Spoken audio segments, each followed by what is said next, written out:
You're listening to Nicksology on ESPN 1700. Buckle up as anything goes and having fun is the only rule we have. Now here's your host, Nick Apostolopoulos. All right. Hello, everyone. Welcome to another episode of Nicksology. I'm your host, Nick Apostolopoulos. As always, you can find us online at nicksology.com or facebook.com/Nicksology. We missed the last 2 weeks of shows, but we're making up for it today with a completely packed house. We have an awesome show for you guys today.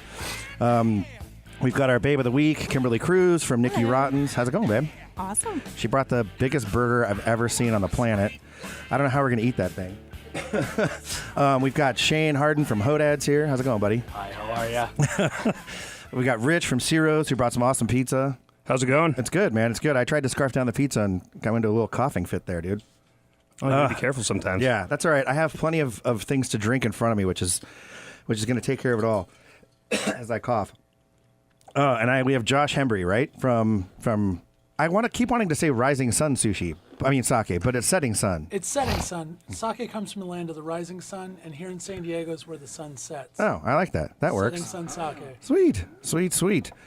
And then we're drinking. What are we drinking, Rich? We're drinking a saison. Yeah, we're drinking a saison that we did as a collaboration with Iron Fire Brewing in Temecula. Okay. And we called this Saison of the Condemned, or Saison de los Condenados. And this is a collaboration that myself, my wife, Michelle, and my partner in crime, Derek, came up with John and Greg up at Iron Fire. We did 107 pounds of agave nectar and some fresh sage, some Belgian saison yeast, and have at it. People have loved this one, and it's going to be hard to come up and beat this one next year. So 107 pounds of agave nectar. Yep. That's pretty crazy. Yeah, it was heavy to bring up there. Big milk crate full of agave nectar. A lot of fermentable sugars in there. So we got this one up to about 6.5, 7% real quickly. Awesome. And really refreshing. Only about 2 pounds of hops altogether in there too, just Polaris hops, and that was it. Yeah, it's really lightly hopped. That's nice. And then, Kimberly, you brought Irish whiskey, which is awesome. I did. Jameson. What cocktail are you making? This is for our Kavner Mule. Okay. It's named after one of Nicky Rotten's own who passed away during service, Navy. Okay. Raw. And we actually donate $1 of every dollar that we make on this drink. Really? Yep. See, I don't normally need a reason to drink, but I'll take it. That works. That's awesome. Any reason to drink is yeah. good reason. All right, I'll have to come in. So what exactly is it? It's just a mule with Jameson mule? It's a mule with Irish whiskey Jameson. Awesome. Yeah. Okay. And then tell us about this gigantic freaking hamburger you brought in. Okay. I'm going to post pictures on this on Facebook and stuff. I should have done it now, but it's 2 pounds? It is the meat. The is 2 meat pounds. alone, the patty alone is about 2 pounds. The burger itself is about 2.5 pounds. And then you probably have a good half a pound of fries on the side. And you have to eat this within half an hour to get it free, to get a plaque on the wall that will be there forever, and a free T-shirt. And how much does it cost if you don't eat it in time? It's going to be $26.95. $26.95? Mm-hmm. Man, I'm telling you, Shane, you need one of these at Hodad's, dude. Dude, I'm scared over here. That thing's intimidating. Yeah, it's pretty Stare at beastly. me. And it takes them, 15, 20 minutes to make that thing? Oh, yeah. Yeah. Oh, yeah. That's crazy. Oh, man. So, all right. So I was reading over your bio, and you were talking. So first of all, to do this appearance, you somehow tricked the Nicky Rotten's team into doing a beach cleanup? So, yeah. So the owner doesn't really know this yet, but the staff will shortly. I have tricked them into doing a beach cleanup. They have to do this in November. There's one in Carlsbad. Coronado, or where is it? There's one in Carlsbad, and there's one in IB they can choose from, but they're going to be doing one. Okay. That's pretty cool. Yeah. And then I also saw, and I wasn't sure if this, by the way, you should go to Nicksology.com and look up Kimberly's little post on, because I posted her bio. It was one of the coolest, funniest written bios I've seen in a long time. You rescue iguanas? Is that a true thing or is that a fake thing? No, that is a real thing. Where do you find stranded iguanas? Oddly enough, they come to you. I started out with one.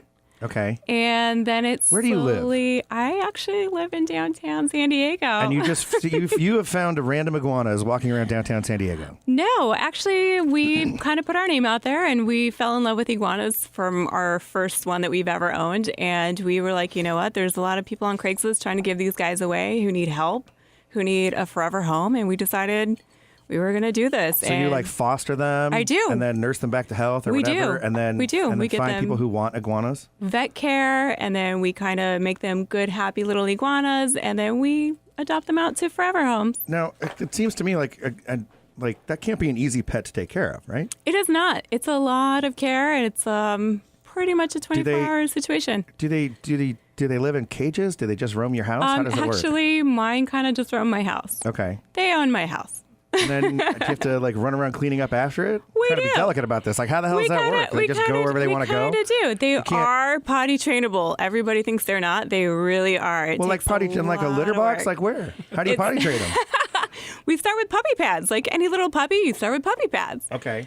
We start with puppy pads, and you can go from there. People have gone all the way up to they actually go in the toilet. You can teach them to climb on the toilet I and go to the swear. bathroom. Do they flush? No. So you walk in, you go, little okay. Johnny. Would you call it Johnny? What's your iguana's name? I have a couple. Do they come when you call them? Like, I'm just so fascinated by kinda this. do. They I saw kinda your do. bio, and I'm like, we're doing a whole segment on iguanas because I guess I sort of knew people might have had them as pets, but I thought they're more something like maybe you see like in a hotel Oh, or they're in no. a big cage or something. But They're okay, in my so house. how many iguanas do you have? I have 2 right now that are going to be mine. Right. We're Oh, not okay. You're not adopting giving them those. away, No, Okay. those ones are mine. and their names are Bindi and Moss. okay. And do they come when you call them? They- Can they they hear? do. They do. They do here. Okay. I mean, I don't know. I'm not a zoologist. I'm just totally curious. Okay. Yeah, they're awesome pets. The best pets I've ever had. They don't bark. They don't shed. They're cool pets. Very loving. Yeah. Yes. Do you take them out in the street and try and like make money? Get No. pictures taken with them or anything? You should. No. To pay for their care. They got to be expensive, right? They and then is are there a ex- special vet? Like They are an iguana vet expensive, but somewhere? I work multiple jobs, so I can take care of them. Okay. Mm-hmm. Is there a special iguana vet or something? Like how do you? And how do you know when an iguana's sick?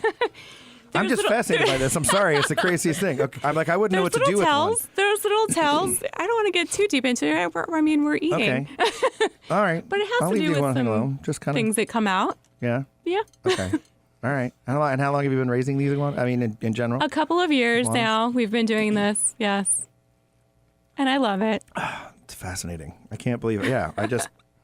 I feel like now I want to meet them. You should have brought the iguanas. I If probably I would have thought should have. ahead, we could have had You know iguanas what? roaming I the will. studio. Next time, we'll do that. Next time we'll have the iguanas Yes. roaming the studio. Sweet. And then, so the other thing is, you said, imagine if Breaking Bad was about mixing drinks and the star was a pinup model instead of an ex-teacher. I don't even know what that means. Okay. Are you are you cooking up meth in the back of Nicky Rodden's? No, What's going of on course over there? not. No. I'm just saying, I'm a kick-ass mixologist. That's Yeah. what I do. Okay. And where were you before Nicky Rodden's? Everywhere. Are you born and raised in San Diego? I am not. I'm actually originally from Modesto, California. Modesto. Yeah. Nice. And then you got the heck I out. know, it is exotic. That's where the meth is made. Okay, that's the friends. first time I've ever heard Modesto described as exotic. Wow. Okay. I actually have some good friends from Modesto. I used to date a girl that was born there, which is kind of crazy. Yeah, we tend to want to leave. Yeah. Yeah. I don't think there are many people in Modesto by choice. No, Right. no. And then you came to San Diego. I came to San Diego. This is my home. Stayed. Want to stay. Gonna Yeah. keep staying. Never gonna go back. Yeah. Oh, man. Gosh. Sorry. My throat's just giving me all kinds of fits right now. But I might have to do another shot of Jameson to fix that. By all means. Yeah. Excuse me. I think my throat is scratchy too. Yeah. I will pass you the bottle. Just pour it straight out of the bottle. Oh man! And is there another beer over here, Richard? This is the same thing. The same. Oh, okay. We wanted to showcase that one as well as our great pizza. Yeah, the pizza was awesome, dude. That the buffalo pizza. And then wait, you said you're working on a special pizza of the month, pizza of the week. We How's do it a work? pizza of the week. So every week we kind of get a Twitter votes or Facebook votes, and Okay. people enter what they'd like to see. Last week we did a big Philly steak bomb pizza. This week we're resurrecting a pizza that was famous at our PB location called the Dankalicious. And Okay. it's got mashed potatoes, cheese whiz, broccoli, bacon, and of course mozzarella cheese and all that goodness. It's really heavy. That sounds pretty awesome. It So is when pretty, yeah. when does the week start? Like, is it? I mean, Week starts Monday. so, well, yeah. so it'll be this coming week. Not, Well, no, not it's for now. this week. It Oh, started this yesterday. week. Yeah. Oh, okay, Yep, cool. Yep, most certainly. Oh, and you didn't think to bring that for us? Well, it's hard. It takes a while to make. I should have brought that one. It sounds like it takes a while to make. Derek, when you hear this one, this is your fault. You should have made this yeah, one. Derek. Come on, Come on, man. Derek. What the heck? No, this was really good. Although I want to try the one with the jalapeno on it too.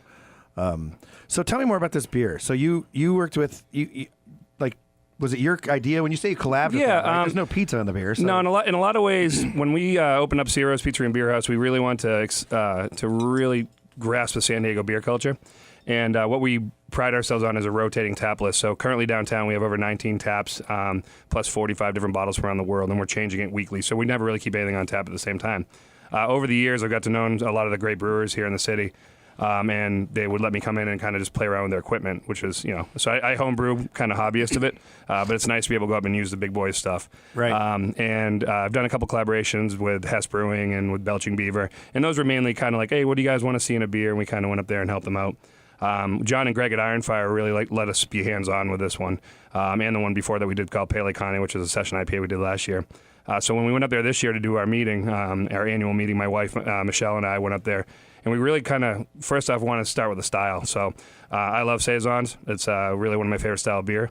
And we really want to kind of bring that Saison, that traditional Belgian style Saison, but we want to give it kind of a San Diego flair to it.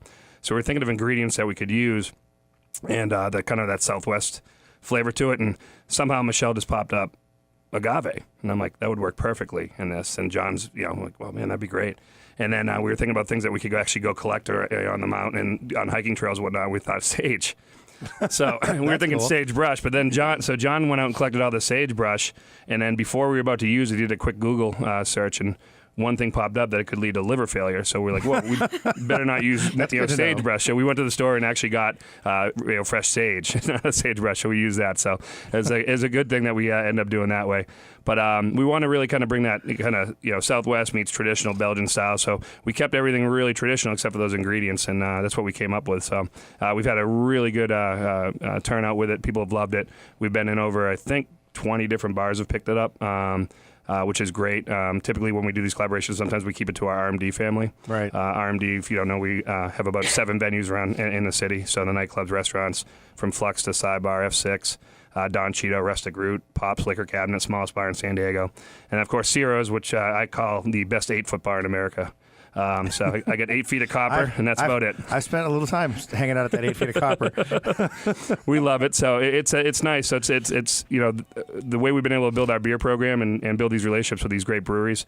All 109 operating breweries right now. I don't know them all, but it's nice. It's 115. 115 now. Yeah. It goes up, man. Yeah, I've decided I have to start keeping a running count on the show because I think there'll be like 150 by the end of the year. I think it was 35 license ready to go. Yeah, it's pretty crazy. And then the sake brewery too, which will be awesome. No, all right. So we have to take a quick break though. But when we come back, I want to talk more about the sake stuff. We'll get into this beer thing because it's crazy, and I do have more questions about the beer too. So we'll be right back right after this. Cool.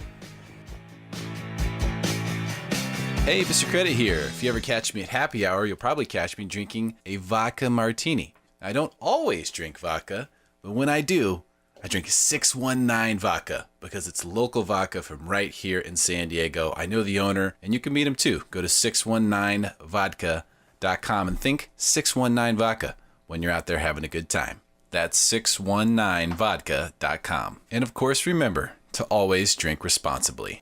CS Keys here to tell you about San Diego's handcrafted ultra premium vodka, 619 Vodka. It's distilled and filtered 5 times, gluten-free, and made from 100% pure mountain spring water for a smooth, clean finish. It's a 2-time silver medal winner and a 2-time gold medal winner already in 2013. America's Finest City has America's Finest Vodka that everybody can experience. Just go to the website, 619vodka.com. If you know like I know, you better tell somebody. You know, Greenie and I don't have much in common. No, that's an understatement. But we are both proud to be Mahindra tractor owners. That you're right about. My Mahindra does everything I need a tractor to do. And I can't wait to use mine to build a new retaining wall on my property. Now, Mahindra has more than heavy-duty tractors. They're rolling out the new Impact XTV. And this thing is a beast. The Impact is an off-road vehicle that delivers best-in-class cargo capacity, towing capacity, and ground clearance, and it's made right here in the USA. So go to your Mahindra dealer for red tag savings on the world's #1 selling tractor and check out the all-new Impact XTV. And join Mike and Mike as proud Mahindra owners. Learn more at MahindraUSA.com. From your friends at Mason Saw and Lawnmower in El Cajon, or visit them at masonsaw.com. That's masonsaw.com. Mahindra, the toughest tractors on earth. Last year, 310,000 hectares of forest and jungle were lost, almost the equivalent of the state of Tlaxcala. At this rate, Mexico will be a desert very soon. The majority of these fires are provoked by abusive entrepreneurs that want to make more money illegally by means of agriculture or animal husbandry. The Green Party promoted an initiative so that burned forests and jungles can't be used for the next 20 years. At the Green Party, we'll keep working for a greener Mexico. And now, back to Nicksology on ESPN 1700. Brought to you by 619 Vodka, who reminds you to always drink responsibly. Find out more at 619vodka.com. All right, welcome back. Still trying to get rid of my cough, and I have a little devil in here telling me to drink more Jameson, and an angel telling me to drink more water. I know. Well, Jameson's my cure for everything. Yep, mine too. Yeah. It's sort of the universal cure-all. So, Rich, I want to go back to the Saison thing because, well, first of all, we're talking about how when I started this show in May, I think there were 90, I don't know, it was in the 90s, the number of breweries in town, and now it's 115. I think, well, as of like 2 weeks ago, it's probably gone higher. Right. Somebody's keeping count. I forget who. I think Tap Hunter might be keeping count. Tap Hunter, and then there's another beer site. I always forget what it's called. I feel bad, but they're keeping count too. But yeah, there's like another 30 or 40 licenses in the middle of approval. Do you guys count? Sorry, Josh. Do you guys count as a brewery or a? Because I heard you saying something before we went on the air that like the state considers you a distillery. No. Okay. No distillation whatsoever. It's a naturally brewed. But then, as far as licensing, you said it was kind of weird, though. As far as licensing, as far as the state's concerned, we're a winery. But as far as the federal government's concerned, we're a brewery. So we're both. Okay. But because I'm a beer guy and all I want to do is beer all day long, I'm a brewery. Yeah, that's what I would say. You're a brewery. Okay. Well, that makes it a little easier to get your licensing through, right? I mean, no, it makes it more way more hard because not only San Diego is known for its breweries, right, and there's a ton of breweries, and everybody's familiar with dealing with breweries, right, but nobody's familiar with dealing with a sake brewery. So city, state officials don't really know. They have no idea what to do with it? And even the federal government, they're like, well, let's dust off this pile of paperwork. I guess it's somewhere in there. That's crazy. So that's what I get for trying to do something really old in a brand new way. Yeah. Well, I mean, yeah, I've ranted on the show many times. The ABC has no idea what they're doing half the time. I mean, because when I started 619, I was looking at opening a distillery in California, and there weren't really any. I mean, Ballast Point was kind of doing it and whatnot, but for the most part, they went, "You want to do what? Right? Huh? Wait, a brewery, right? No, a distillery." And now they're finally starting to figure it out and things. There's 8 or 9 distilleries in San Diego now, and there's a few more coming online. So, but I would have thought the brewery thing would be easy, but yeah, because of the sake, huh? It's incredibly not easy. Oh, man. But it's fun. It's fun to get in there and learn all the new stuff. And so from the feds, you don't. So I don't want to get crazy technical, but like we're getting our DSP, but you have.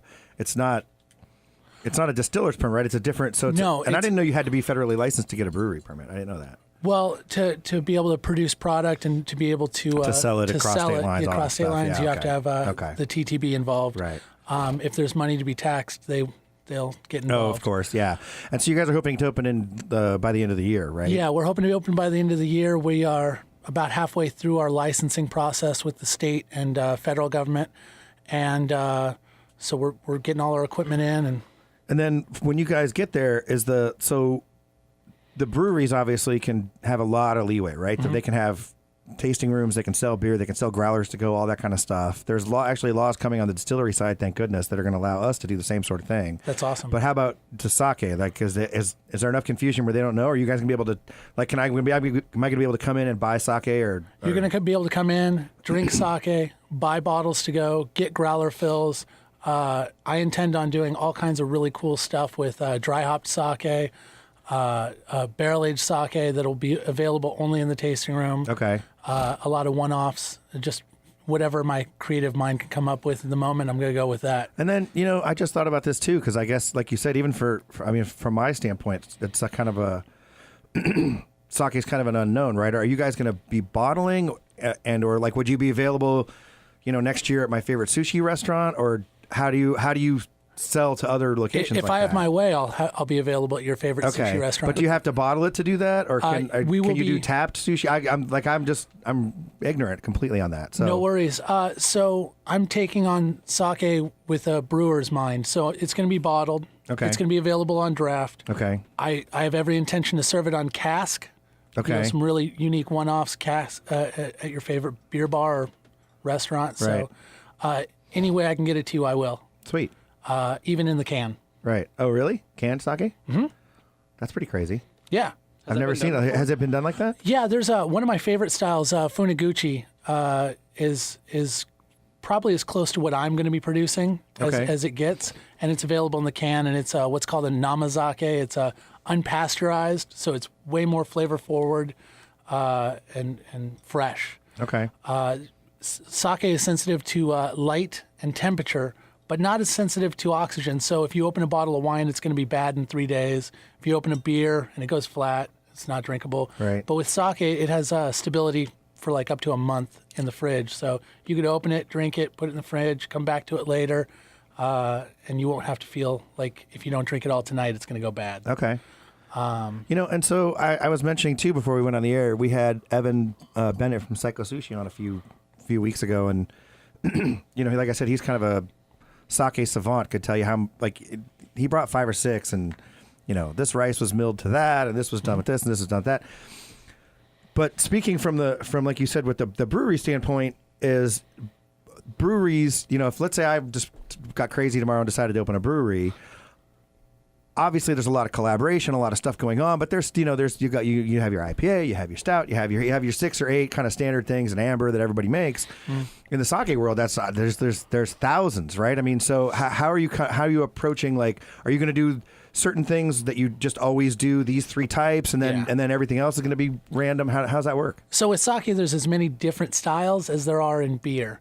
What I'm going to be focusing on is what Americans would call premium grade sake or ginjo grade sake. So all of my rice is polished to at least 40%. Okay. Which means if I buy a ton of rice, I'm going to throw 40% of that away just to make sure that my sake tastes the best. So you're milling the rice?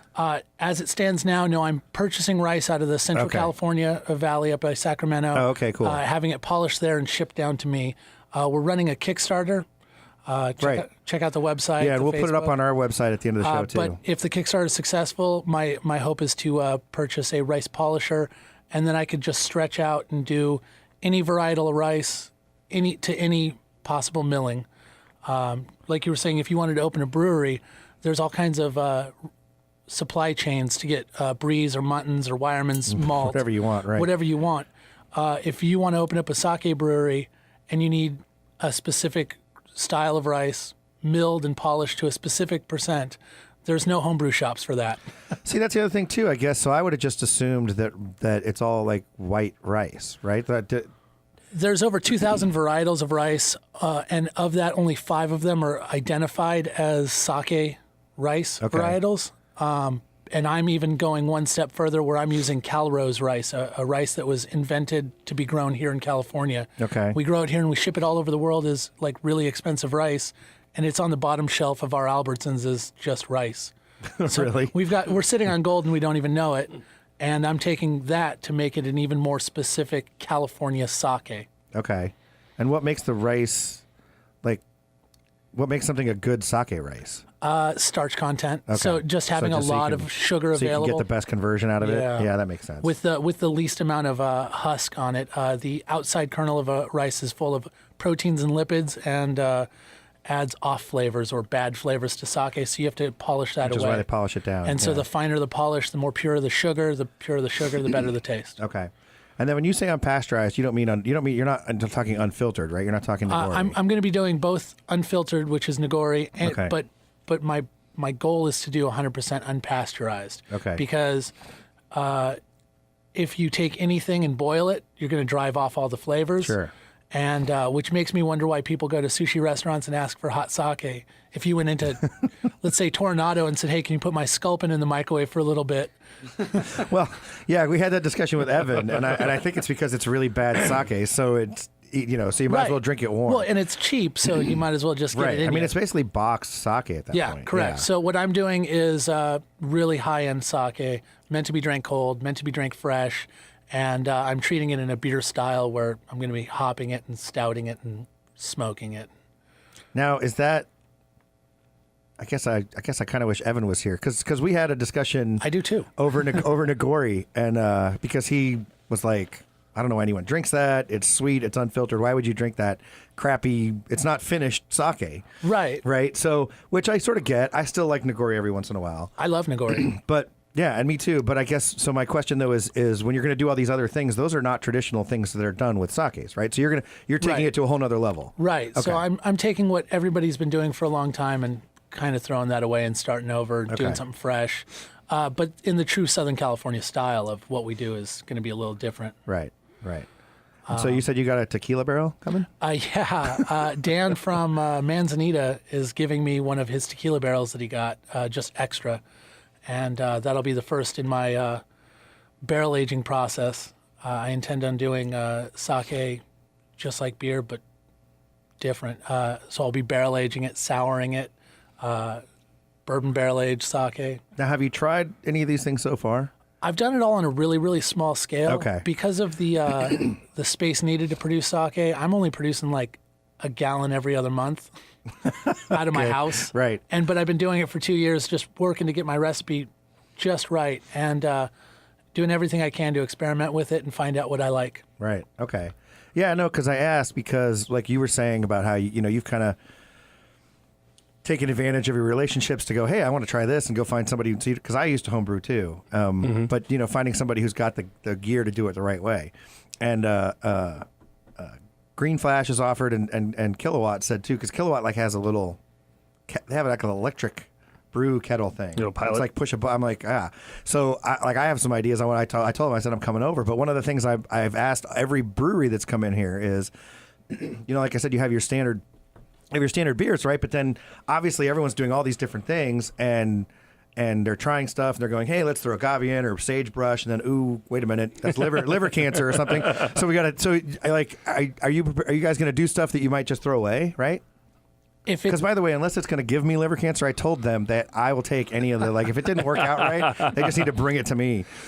So, because even sorry, I'm interrupt real quick. Duckfoot, Duckfoot Brewing, they Duckfoot's awesome, and they do the gluten-free thing, right? But they don't really advertise very much.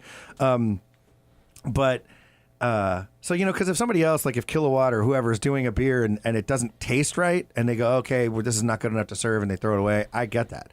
Duckfoot will throw it away because they have an enzyme that they use that somehow eats up and spits out all the gluten, so it ends up being gluten-free. And if it doesn't work, if it's not gluten-free enough for them, they'll throw it away. And I'm like, no. That's a perfectly good tasting beer. Bring it over and I'll drink a little bit of gluten. Yeah, I'll suffer through the gluten. Oh, man, yeah. So I just, the stuff that gets thrown away. So one of the good things about sake is it is gluten-free. Right. It's no sulfites, lower acidity than all your wines. But as far as if it's not good, will I throw it away? Yeah, if it doesn't taste good to me, nobody will get to try it. Okay. And one of my first experiences in brewing, I broke into brewing at Black Market up in Temecula, and we dumped a 15-barrel batch of Hefeweizen, and I cried for days about that. But it was an important lesson in knowing that, whatever goes out to the public is you. Right. And so if it's not good, it's not going out, is my policy. Right. But you're going to try stuff in the small batches first, right? I mean, of course. Yeah, before. Okay. Well, I mean, just a couple hundred gallons at a time. Well, we'll all come drink it and try it out and do a backup taste testing. I can't wait to come back with samples and get everybody good and socially lubricated. Yeah, and that'll be awesome. Bring our beer and do sake bombs. Dude, that'd be great. Right? Yeah, it's totally. a possibility. I'm in. Yeah, and you'll have to fire up a sushi. I keep saying sushi. I'm so tired. It's okay. Cabo was a long trip. Yeah, you guys serve sake at Ciro's? We don't actually. Yeah, you will. But I will. Tap. Yeah, I have it down there. Yeah, totally. Sweet. Yeah, my location's great because there is a sushi restaurant I share a wall with and 2 other beer breweries. So you can come on by, drink beer, eat sushi, get some sake. But I'm really excited about on the days that the sushi restaurant's closed, offering ribs and pizza. I think sake is an everyday drink. Yeah, that's the thing. You only associate it with sushi, but. Right. Yeah. I have it at home. I mean, I have some at home, and I drink it occasionally, but I need to start trying to, especially with the stuff you're going to do. Well, you got to take a break, but especially with the stuff you're doing where you're doing more esoteric stuff, smoked and this and that, it probably will open up the range of foods you can actually eat. Definitely, definitely. Yeah, cool. All right, well, we'll take a quick break. We'll talk more about that. And I want to get Shane in here, too, because you went to Japan for a while, too, right? I did. And well, let's talk. We'll take a break. We'll come back. We'll talk about that and your experience over there. We'll be right back after this. You're listening to Nicksology on ESPN 1700, brought to you by 619 Vodka, who reminds you to always drink responsibly. Find out more at 619vodka.com. Hey, Mr. Credit here. If you ever catch me at happy hour, you'll probably catch me drinking a vodka martini. I don't always drink vodka, but when I do, I drink 619 Vodka because it's local vodka from right here in San Diego. I know the owner, and you can meet him too. Go to 619vodka.com and think 619 Vodka when you're out there having a good time. That's 619vodka.com. And of course, remember to always drink responsibly. CS Keys here to tell you about San Diego's handcrafted ultra premium vodka, 619 Vodka. It's distilled and filtered 5 times, gluten-free, and made from 100% pure mountain spring water for a smooth, clean finish. It's a 2-time silver medal winner and a 2-time gold medal winner already in 2013. America's Finest City has America's Finest Vodka that everybody can experience. Just go to the website, 619vodka.com. If you know like I know, you better tell somebody.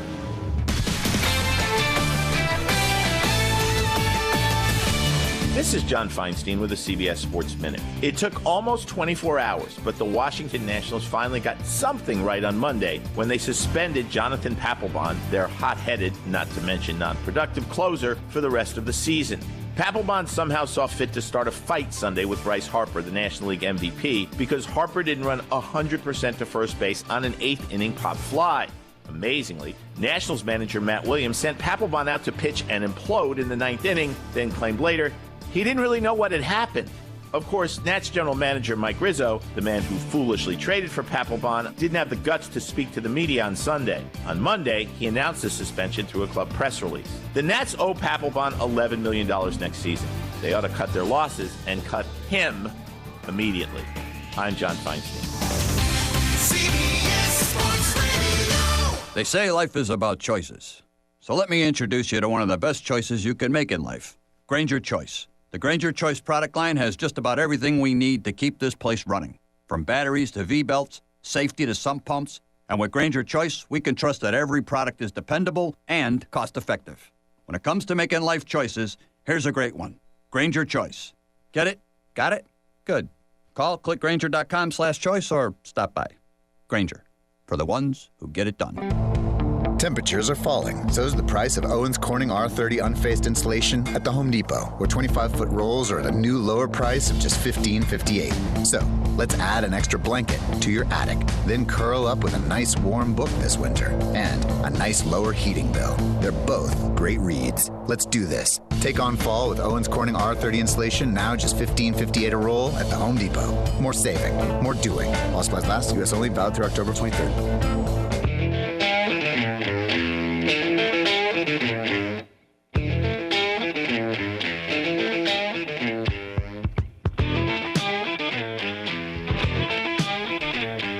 All right, welcome back. We're talking about distilled sake off the air. This would be pretty cool. So, so speaking of that, so distilled sake, you would basically just take the I don't know. I don't know. What would you take? Just the in the distilling, fermented stuff, and you've then got your distiller's. I mean, you would just wort. take the sake and use that as your distiller's beer, and then distill that. 100%. No, that's pretty cool. That's pretty awesome. I wonder what kind of flavor profile. See, I'm used to distilling vodka, which you got to distill to like 190 proof, so you kind of lose it all anyway. But I bet you could make like almost like what Ray's doing with his moonshine. Make like a sake moonshine where you just distill it up to a certain. Yeah, just do a strip run. Yeah. Just a strip. You don't have to refine it. You're not trying to go for impeccable clarity. You're right. And wonder what the heck the formula. I have to TT-beat that. Ray would know. Ray knows everything. Let's find out when we put something together with 619. Yeah, no, dude, we'll talk to Ray at Kill Devil too. Because this will be right up his alley. It doesn't really fit with the 619 brand, but for Ray, it would be awesome to add to the Kill Devil line. Some kind some kind of sake-based deal. Definitely. That'd be really cool. And then, so, hey, Shane, by the way, hi. Sorry, you have been kind of quiet over there, dude. Speaking of sake. Right, speaking of sake. Burgers. Right. Shane from Hodad's. Right. Yeah, do you guys serve sake at Hodad's? Not yet. Yeah, yeah. I mean, like a smoked sake. And I don't know if I already said this on the air, but I've said it 4 or 5 times off the air. When is the 2-pound Hodad's burger coming? Well, we do have the all-you-can-eat on the menu. It's $99.25. I remember seeing that. It was $99, and then we had to up it because of inflation. Okay. Add the 25 cents. But you can get an all-you-can-eat. I mean, you can eat as much as you want, man, for $99.25. Yeah, the problem is, like, I don't even think I could eat that. And that's only $26, right? 26? 28? 20-something? 26. $26.95. And under 30 minutes, it's free? It's great. The $99 all-you-can-eat is totally... How long do you have? should come in and How long do you have? Oh, as long can I as you sit there want. all day? Yeah, you can sit there all day. Even then, I don't think I could eat 99. But you have to stay. You can't, like, come back, get your hand stamped or whatever. Come on, man. For $99, can I drink it? Is it all you can drink too? No, come on. No. Come on, man. Come on. All right. We're a family restaurant. I know, dude. Oh, man. So you guys were talking off there, though. So you went to Japan for how long, dude? I was there for 6 weeks. Okay. And you tried, are you a sake drinker? Do you like sake? Yeah, I love it. I don't know what the hell it is. Right. Because I can't read kanji. But...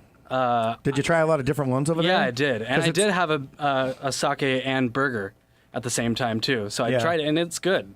Yeah. I don't know why. Like, I don't know. I mean, I guess just because it's the Japanese thing, right? But I would never think of like having sake without sushi, right? But I guess it depends. Like for example, I wouldn't walk into Ciro's and go, "Hey, I want a slice of buffalo pizza," and throw me a glass of sake, right? Because the other thing too is it's kind of a more delicate drink. You drink it cold. If you drink it, Yeah, but put the spice out of the buffalo sauce too would be very nice. Yeah, that'd be cool. I'm looking forward to changing the way we think about sake and the way we drink about sake. I like to drink it out of a rocks glass or a wine glass. I mean, I need a little bit more than a tiny clay cup. The thing is, and it's served at a higher alcohol content than beer, right? So it can be. What I'll be serving in the tasting room will range from 8% to 19%. What I bottle will be whatever people like in the tasting room. Okay. Man, by the way, I'm sipping this beer. This is really, really good. Well, thank you very much. So, sorry, I'm shifting gears all over the place today. My head is still in Cabo. By the way, Troy, if you're listening, so I was down in Cabo this weekend for my buddy's bachelor party. And it was hands down the most romantic bachelor party I've ever been to. Long walks on the beach. Yeah. Oh, it was the most romantic bachelor party. It was so nice. We stayed at the Ryu Palace. You guys ever heard of this place? I've stayed there before. Okay. So somehow, apparently, I was the last person on the planet to know of this place. So we go to the Ryu Palace. We get there, we hang out, we have some drinks, we check in. The first night they have like a little stage there where they've got some kind of show going on and it's Broadway show tunes. And they're like, "Oh, we got to go watch this." I'm like, "Really? It's a bachelor party. Night one, guys. Night one."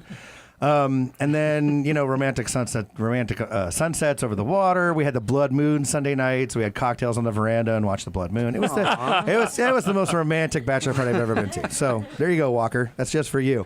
But yeah, so I'm a little, my throat's a little hoarse, and thankfully I'm not sunburned, but I'm banged up and bruised up from playing volleyball in the water.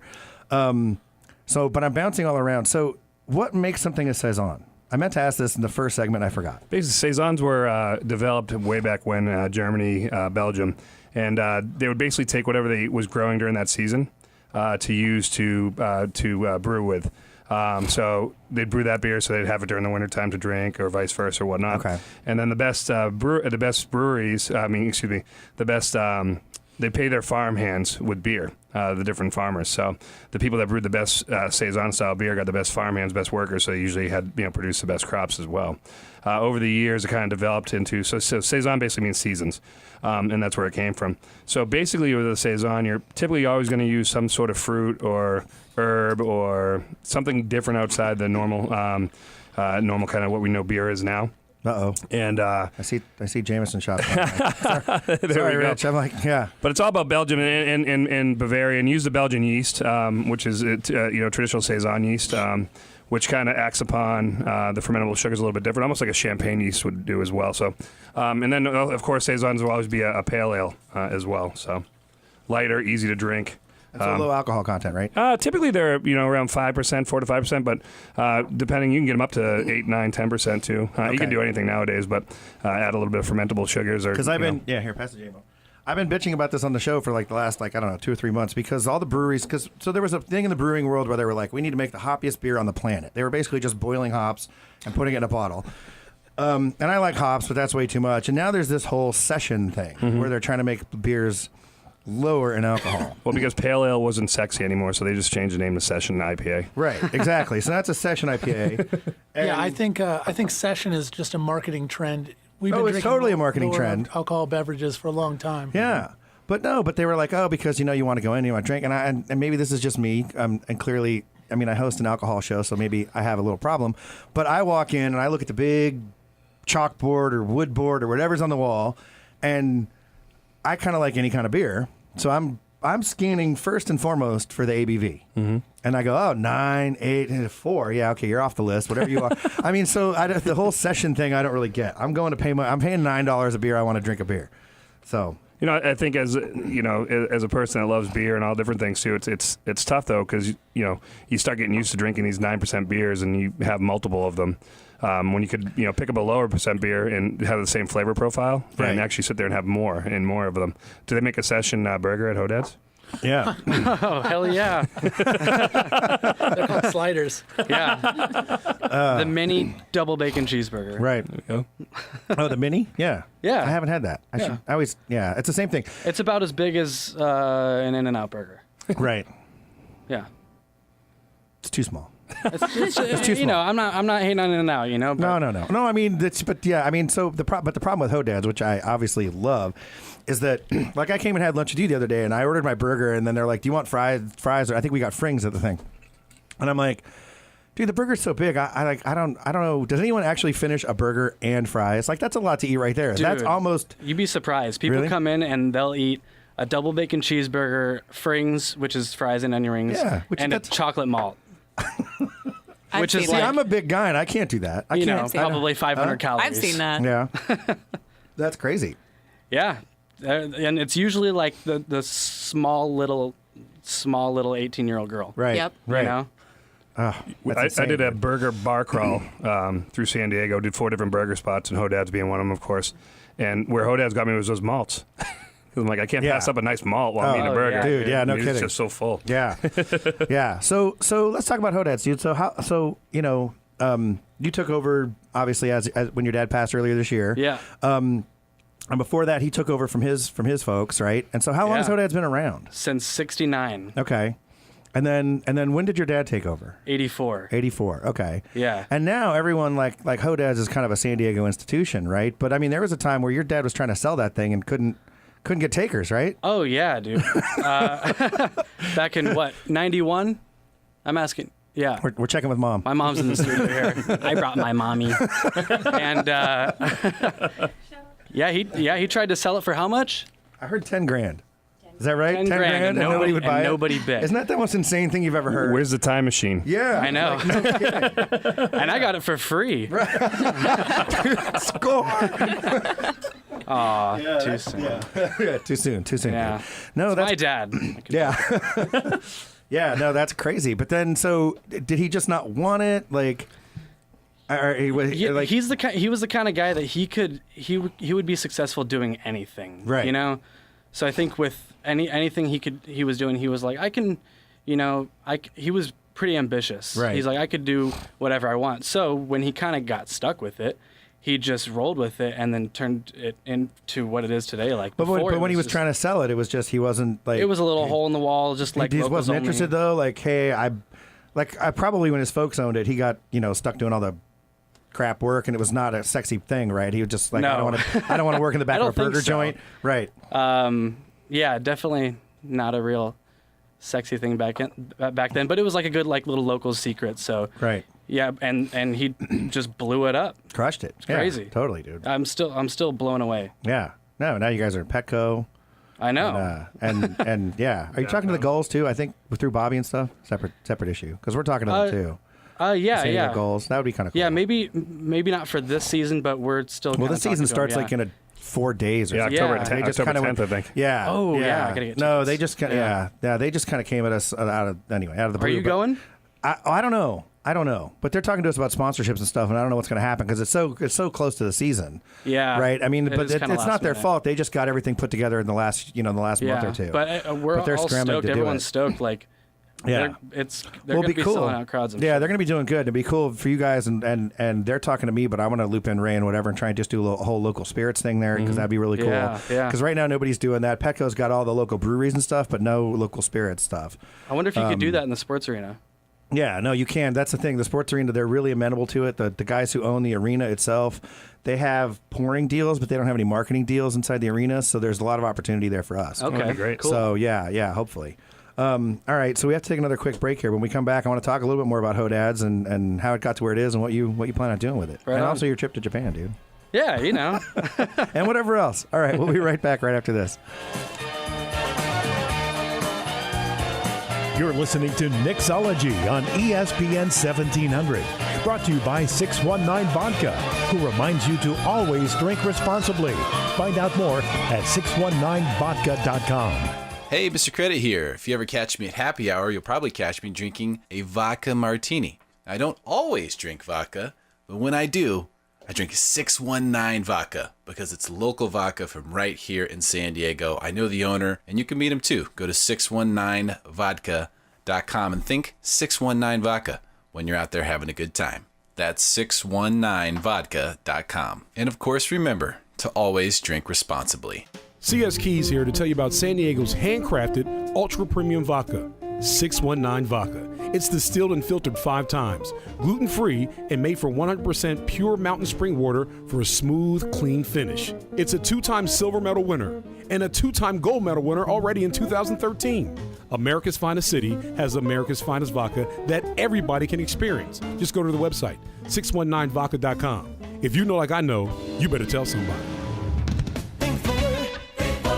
Right now at Fuller Ford, buy an all-new 2016 Fusion S for the low net cost of only $16,792 with a Fuller discount of over $4,000. Come in and see if you can qualify for an additional bonus of $2,000. Retail bonus customer cash, and a military appreciation discount. Hurry in, only one at this price. VIN number 157479. Or buy America's 2015 Truck of the Year for a net cost of only $24,792. This all-new 2015 F-150 4x2 Super Cab, featuring the aluminum alloy body, could be yours, including almost $9,000 in discounts off MSRP. Stop by Fuller Ford to see if you qualify today. One at this price. VIN number E30451. Offers expire 10/5/15. Go further with Fuller Ford. Great prices, great selection, and great deals, where they've treated you like family for over 60 years. Auto Park Drive off the 805 in the Chula Vista Auto Park.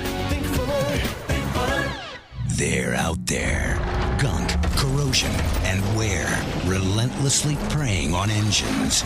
But new Shell V-Power Nitro Plus Premium Gasoline provides unbeatable protection from gunk and corrosion and superior protection against wear for the best total engine protection you can get. Stay ahead of engine threats with new Shell V-Power Nitro Plus Premium Gasoline today. While most video surveillance solutions capture and store hours of nothing, CUDA Eye by Barracuda Networks only captures video when something happens. Once captured on camera, the video evidence is immediately encrypted and sent to the cloud for safe storage and easy retrieval from any web browser or mobile device. With CUDA Eye, there's no network configuration or software to install. Just plug one or more cameras into your network to better protect your business. Don't get caught with nothing. Do something about it. Check out CUDAeye.com. That's CUDAEYE.com. And now, back to Nicksology on ESPN 1700. Brought to you by 619 Vodka, who reminds you to always drink responsibly. Find out more at 619vodka.com. All right, welcome back. We're planning our exit strategy. We have so much food and booze in here, I don't know how we're going to get out of the studio on time. So we were talking about Hodad's. And how your dad turned it into this like behemoth. And then you're talking about the menu too. So the menu has been the same for a long time too, right? Pretty much, with the addition of 2 burgers like when we opened downtown back in 2011. Okay. Yeah, we introduced the Guido, which was, I don't know if I don't know, it says on the menu, but most people don't know this. It was inspired by Guy Fieri, because he came in. Oh, he came through, right. Yeah. My dad and I have been buddies with him since then. Right. And so it's got pastrami and brown mustard and pickles, ketchup, grilled onions. Right. And then the Blue Jay, which was... I love the Blue Jay, dude. Yeah, dude. I me love too. that It's got blue cheese, grilled onions, bacon, and it was kind of an homage to our friend and landlord downtown and his family. Oh, cool. Yeah, a lot of Jays in their family. Oh, cool. Yeah. Okay. Yeah. Other than that, it's been the same for basically 46 years. Right. Yeah. And the cool thing. Oh, so I wanted to mention too, by the way, because we were joking about this when you and I had lunch the other day. So I don't know if you guys. So when Mike died, they had a big memorial at Petco, and I don't know, 3,000, 4,000, 5,000 people. The thing was crazy. It was the amount of huge. people that came out. It was really awesome. Yeah, it was cool. And I forget who was up there speaking, but they were talking about how they were sort of calling BS on people who were like, oh yeah, I know Mike. Mike's an awesome friend of mine, blah. And it's like, you met him once or twice or whatever. Except that I met your dad one time, sadly, at Bobby's birthday party, like a few months before he passed. And the funny part is they were talking about that during the eulogy, and I was like, well, yeah, I only met him once, but he was my best friend. Like, I know what you're talking about. Like, I totally had that feeling. Like, you met him one time, and it totally clicked, right? Yeah, totally. He was just that kind of guy. Like, you knew he was listening to you when you were talking to him, Like, right. And he really, he touched a lot of people. Yeah. It's, I don't know, and I don't know if I ever will know anybody like him. Yeah. No. And growing up, kind of getting to know him as a person, rather than just my dad, was kind of a trip, because it's like, okay, wow, I get it. I get why he gets all this attention, Right. So. Yeah. Yeah, no, just a total. I mean, I had friends of mine who were like, "Oh, I met him once at the ballpark," because now you got the ballpark stuff there. But yeah, just an amazing person, dude. Amazing person. Yeah, totally. Yeah. But the one thing I remember he told me, which I thought was really interesting too, is, and he was really proud of this. I mean, and it makes sense, is that again, I feel like I talked to him for like 7 hours, even though it was like 30 minutes. Right. But that everyone who works in the restaurant has to start in the back, right? They have to start in the back. They have to know how to do everything in the place before they can go out and serve customers, right? It builds, I don't know, I guess, sympathy or empathy? Sympathy, if you want to call it that. Just because, by the time you make it out front, you know what the guys in the back are going through. Right. Right. So you're not, yelling back at them, and you don't know what they've gone through. You know they're in the weeds, and it's going to take a second for them to get done. Yeah. Right. But the other cool thing is I feel like it's turned that place into like a giant family, right? I mean, totally everyone says that about the place they work, but I feel like in Hodad's it's a whole different level, right? It's not even the food that's our biggest asset. It's our employees. Right. We have the best freaking. I mean, because I don't know, but my guess is your turnover is next to nothing, right? I mean, there's probably people who've been there 20 years, right? Yeah, 20, totally. I mean, so, yeah. Junior, who does the catering, he's been there since I was probably 3. Really? Yeah. I'm 24 now. Yeah. So very loyal. Yeah. It seems like a great environment to be in. They take care of us, we take care of them, and it's awesome. Right. They're our biggest asset. Cool. So I mean, I guess I feel like it must be kind of just running itself now, right? I mean, obviously you have a lot of stuff to do, and you're stepped up, and you're kind of the face of everything now. But you have a lot of that support around you too. Yeah, right? and our management, everyone is just. That's awesome. Awesome. Yeah, I'm super fortunate, because if I didn't have that, I've been working there for a few years. Sure, of course. But I would just be lost, man, if I didn't have our two GMs, Jeremy and Eric, and all of our managers, and so. Right. Yeah, they're my guardian angels, sort of, you know? Awesome. Because, I've been there my whole life, but I'm still kind of getting my bearings. Right. Right. But they're awesome. That's cool, dude. And then you were able to travel recently. We were talking about that. You went to Japan for 6 weeks. You did more than that too, right? Where did you go? Where else did you go? Well, on this trip, I just went to Japan. Oh, okay. I kind of like to just go somewhere and get the feel of it, and get accustomed to being somewhere rather than jumping around a bunch, because I've done that before, and it's it's the best way to go. Like when I went to Thailand a few years ago, I went for 3 weeks, and that was just about the right amount of time. Yeah. Like longer would have been better. But you go somewhere for a week or two, you can't really get the feel of it, So were you able to kind of go all around the country, or Yeah. And did you have a plan when you got there, or did you just kind of wing it? I was winging it the whole time. It's totally the best way to do it. I bought a round trip ticket, and then that was it. Really? Nice, dude. That's so cool. Which is and it allows basically you like to kinda backpacking Japan, right? I mean, yeah. And I was alone, so it kind of it lets you open up and just kind of do whatever you want. You have to listen to anybody, and I met my girlfriend over there, and really? Yeah. Did you tell me that before and I don't remember? I feel bad now. I feel bad that I don't remember this key detail. That's awesome. No, but she doesn't live over there. We met. I was working in a hostel. Okay. And she was staying in the hostel, and now she grew up in Kenya. She lives in England now, going to school. Okay. So yeah, we're That's doing awesome. That. She was just here a couple weeks ago. Man, so that trip worked out. Yeah, you make connections, and it's rad. Yeah, that's really killer. Cool. So what did you like the best about Japan? Like, I've never been, and I have this. Like, I've always wanted to go. I have a friend of mine who's in the Marines, and so his family lived there for like in Okinawa, which isn't kind of different. Yeah, for a while. Yeah. But I have this picture of Japan being like Times Square with little girls in blue-haired ponytails. That's my whole picture, and I'm sure it's nothing like that. It actually is. It's everything that you've heard about it times 1,000. Okay. Like there's that. There's it's a groupthink society. They work really well together. Right. That's the biggest thing. It's kind of the opposite of here in that respect, because it's like, they work together, whereas here it's very independent. And right. Well, dude, after it was one of those things. Right after the tsunami and stuff, it was like, if that had happened here, there would have been looting and this and everyone there was like this big mobilized family to make stuff happen, right? Yeah. It's like they're very proud. You know? I think that's kind of what I liked about it the most. Was it's like I went there and I was like, wow, I'm in Japan. Right. Like everybody is Japanese. Right. Too.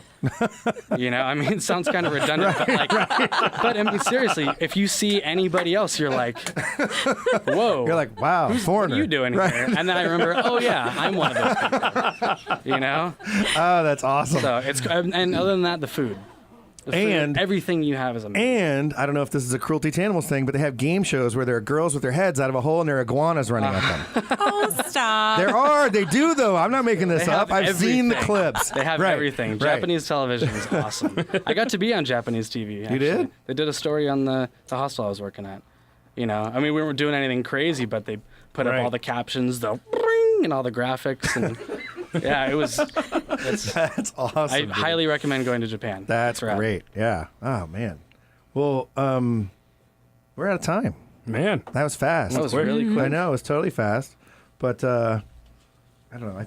You know what? I have a shot of Jameson left. Anyone Yes, want you to do. finish with me? All right. Cheers. Guys. Thanks, everybody, for coming in. Cheers, Kimberly, Josh. everybody.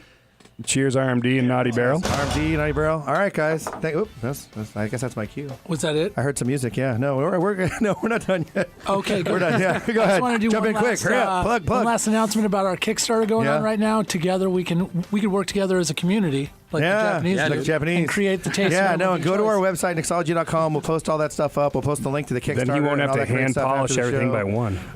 And real quick, tomorrow at Petco Park, tomorrow's my dad's birthday, so we're doing a big celebration there. If you guys want to come down. Oh, awesome! I'll be there. I'll be throwing out the first pitch, and sweet! Yeah, it's gonna be cool. It's all right. It's a birthday party. Awesome. All right, guys. Well, thanks. A great show back, and we'll see you here next week on Nicksology. Thank you, everybody. Thank you. Thank you.